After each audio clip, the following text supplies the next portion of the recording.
大場さん、こんにちは。こんにちは。今日は何を教えてくれるんでしょうか。はい、今日はですね、剪定、春の桜ですね、剪定し終わった後の、植え替えですね、をやっていきたいと思います。で、剪定の時にもちょっと説明をしたんですが、桜っていうのは土の表面に細かい根がいっぱい出ると。でそうすると水通りが悪くなりますので、若い木だとできたら毎年、ちょっと古い木になってきたら2年に1回ぐらいは植え替えをした方がいいというようなものなんですが、今日は若い木でも、毎年植え替えもちょっと大変なんでですね、2年に1回ぐらいで済むような形でいけるようにちょっと土を少し、変えていきます。で通常は赤玉の硬質の赤玉なんかを使って植えるんですが、今回は赤玉でも小粒と、中粒ですね。で中粒って親指の爪ぐらいあるんですね、粒がですね。急にでかくなるんですけど、でそこまででかいのもちょっと使えないので、その中間ぐらいの赤玉をちょっと入れたやつをですね、こう準備してます。こんな感じですね。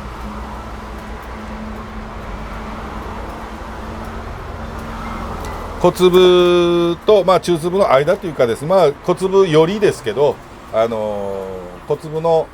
赤玉の中でも若干ちょっと大きめのやつ、通気性とあと、水はけを良くするためにやってます。で、赤玉にだいたい今回3割ぐらい山砂の小粒を混ぜてあります。もう混ぜてあるんですね。もう混ぜてあります。はい。で、先ほど言いましたけど、2年に1回ぐらいで済むようにということで、山砂を入れることによってですね、隙間が多くできますので、隙間というかですね、通気性が良くなって、しかも水はけが良くなる。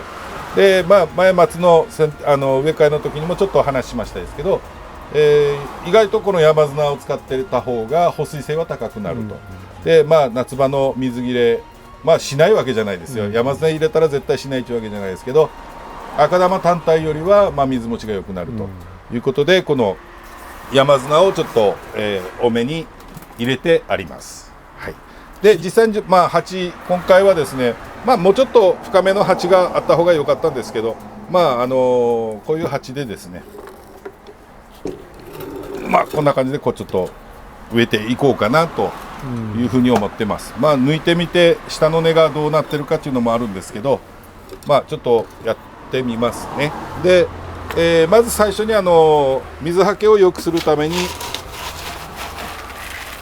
これはボラですね。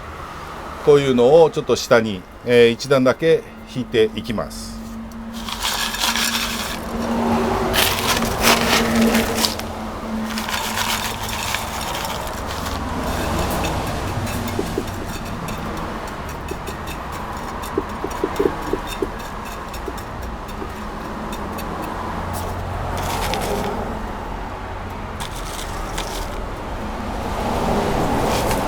こういう感じですね。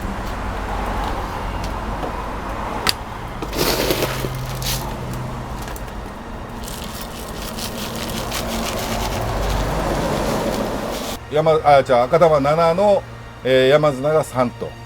いう形で入れてあります。3割ぐらいですね。で、真ん中をこう持って隙間を作らないためですね。でこれをとりあえずちょっとこっち置いときますね。じゃあちょっと鉢から抜いていきますね。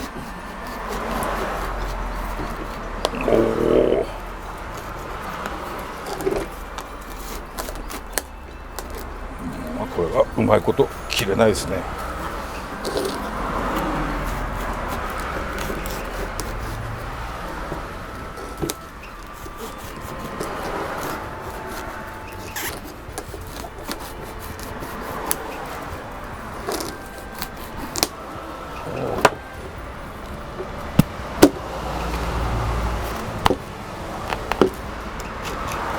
こういう最初生産者の方からこう出てきたやつっていうのは、赤玉も潰れてますからね。赤玉ですか、それ。赤玉です。もう土になってますね。もう完全な土ですよね。泥ですよね。だからこの状態で置いとくともう水はどんどん抜けなくなっていきますからね。からでこういうふうにも上の方は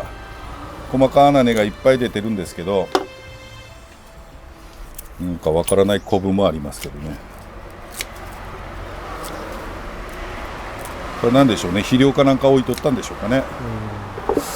じゃあ、ちょっとこれを根をほぐしていきますね。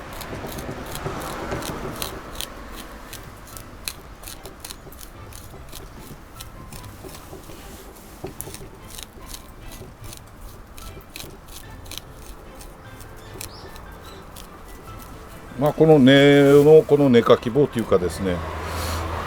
今年はなんかやたらとこれを探しに来られて注文される方が多かったんですけど、うちはまあ私が使いやすい好きだというのでこの1本爪を使ってるんですけど、なんか来る方みんな2本爪をって注文されるのでなんか2本爪の方が早くわさわさ取れると言われるんですけどね。まあただ早くバサバサ取ってしまうと根をブチブチ切ってしまうことにもなりますからね。いや、細い根は切らない方がいいんでしょ、なるべく。まあこの表面の方は取らないとダメですよ。桜の場合はこの表面上の方にこう出てくる細かい根はある程度処理しといてあげないと結局水が通らなくなるので、まあうまいこと水が染み込んでくれないとですねいけないので。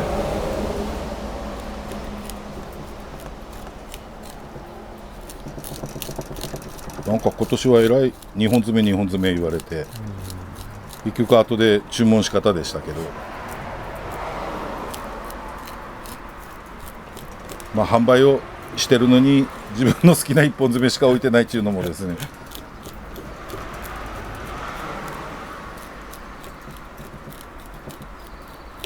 おばさん、これだいぶ取らないとさっきのはずに収まらないんじゃないですか。はい、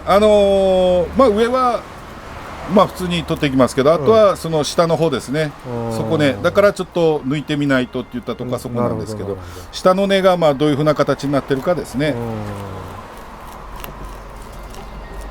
まあでも意外と取れると思いますけど。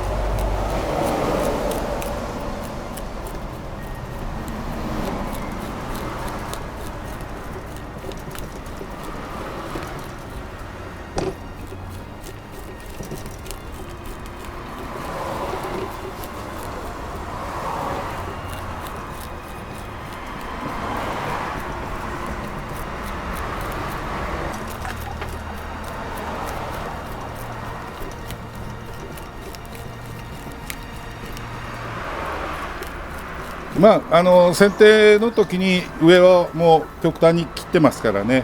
ある程度の根は処理しても大丈夫だと思いますけど。やっぱり上と、要するに剪定の量と根っこの量っていうのはそうですね、バランスが崩れるとですね、まあ桜さほどないですけど、木によっては上をがっつり剪定して根を切ってないと水をゴンゴン吸い上げるために上がまあ水が今度は逆に多すぎてですね、木本体が腐ってしまう。これはまあうちは庭木はやらないのであれですけど、植木屋さんなんかで前聞いたので、山桃だったかな、ああいうやつは上強く剪定した時は根も切っとかないと根がガンガン水を吸い上げて木の本体に中に水が、まあ、要は水分が溜まってしまって、本体がぼっそり枯れるというふうなことが起きるというふうに聞いたことがありますけど、やっぱまあ上下のバランスっていうのは大事ですので、当然根ばっかり切って上を切ってないとこんな水不足っていうのはありますからね。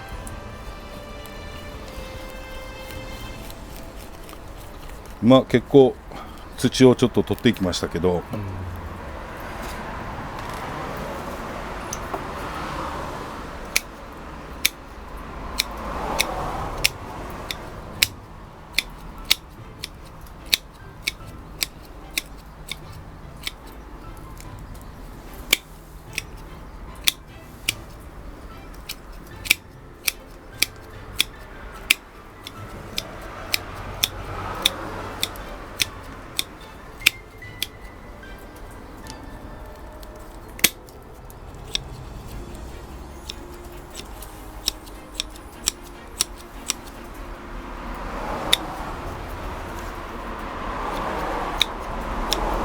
ちょっとね最近お天気があまり良くないので、そうですよね。ちょっと土がベタベタになってますけどああ、だいぶはい低くなりましたね。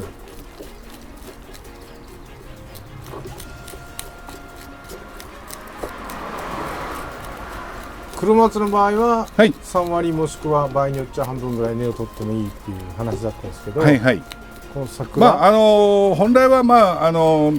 慣れて今回の場合ですね、上がそんなにないということもあるし、松みたいにこう混み合ったやつじゃないですからね、ある程度こう取ってますけど、最初のうちはそうですね、だいたい3分の1ぐらいを目安にされるのが一番やっぱり無難かもしれないですね。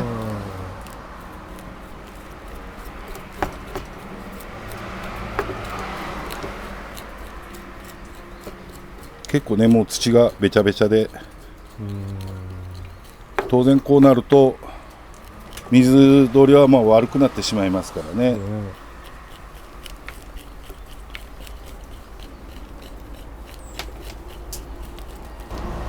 こんな取っちゃいましたね。ち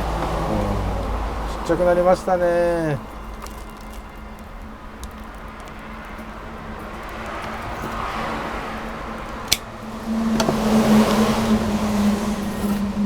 はい、こんな感じで取っていきます。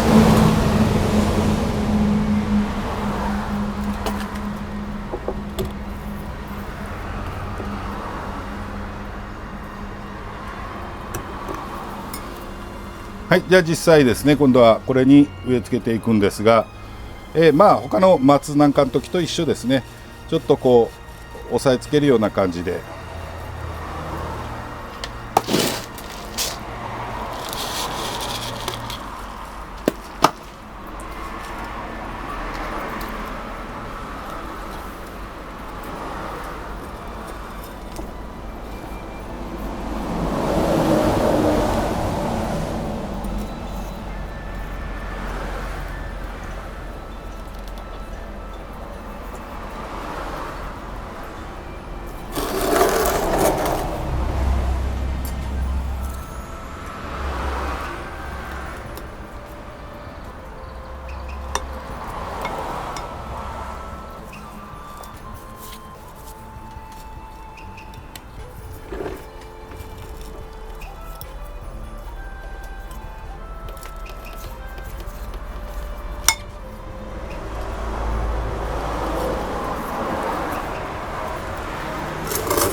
どこ行った？こっちか。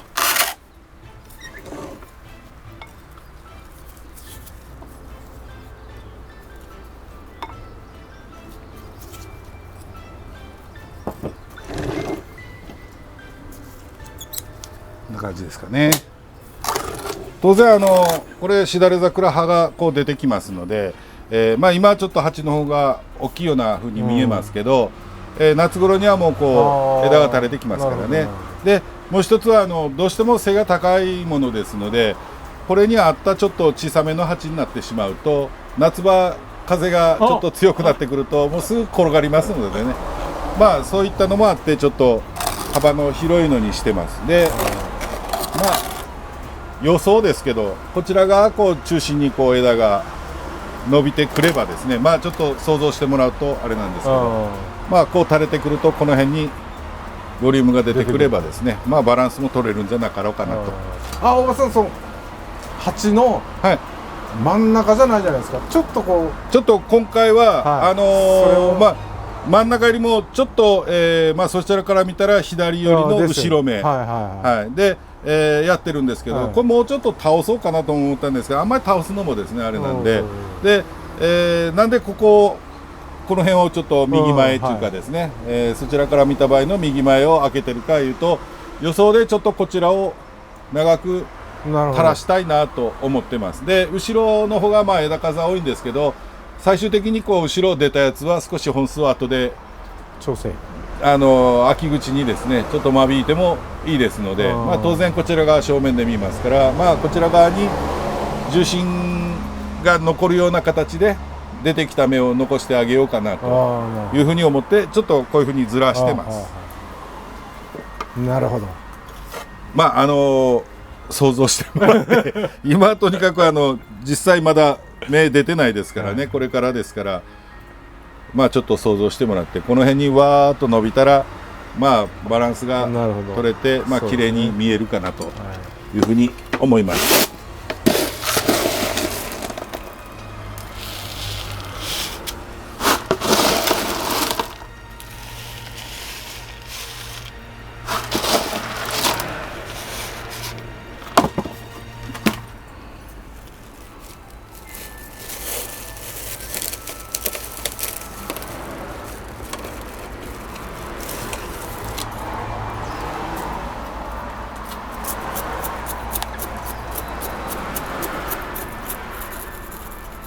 今日二刀流ですね。二刀流ですね。まあ一本でもいいんですけど、まあどちらでもよく見てらっしゃいますね。一応、はい。チェックなんですね。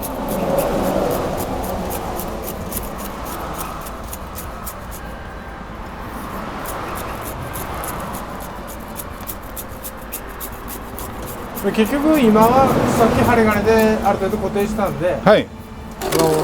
下の方にこう土を入れていくっていうようなイメージでいいんでしょう。そうですね、まあ土がない部分は当然土がなければそこは根がいきませんので、まあ根がまんべんなく育つようにということと、まあ、当然そういう隙間が起こると根がそこを通らなければですね、まあ、水もいかないし、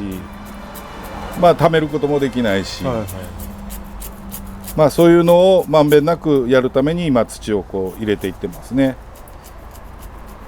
この間やっていくうちに土が入ったかどうかはなんとなく分かるような気がする、ですね。こればっかりは感覚なんであれですけど、まあ慣れてくると分かるんですけど、こうやった時に、どう表現したらいいんでしょうね。もうスカッと入る時っていうのはそこにまだ土がうまく入ってないのでですね、これがある程度詰まってくるともう刺してて、うまく入ったなっていうのが分かるようになってきますので、こればっかりはある程度つっついてもらわないとですね。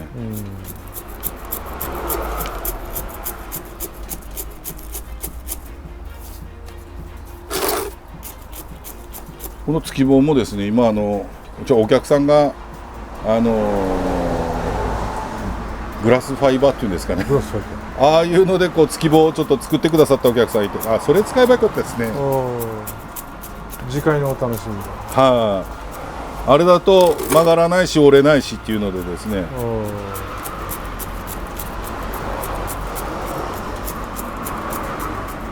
これはもう普通に竹ですけどね。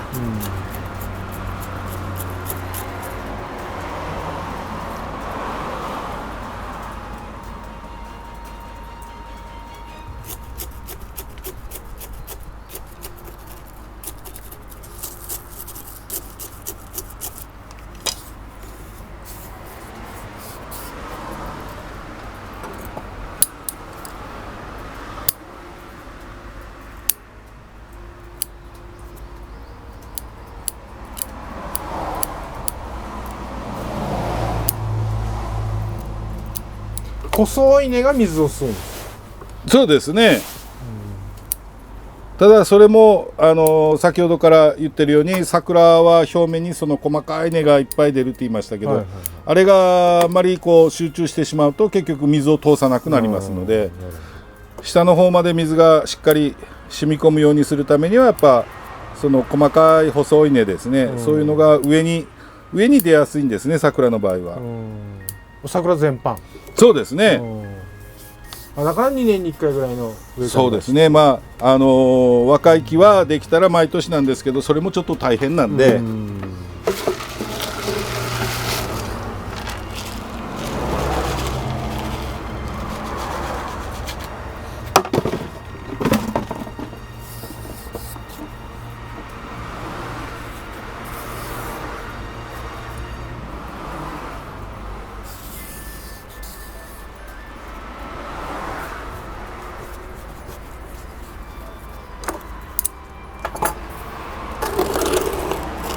はい、こんな感じでしょうかね。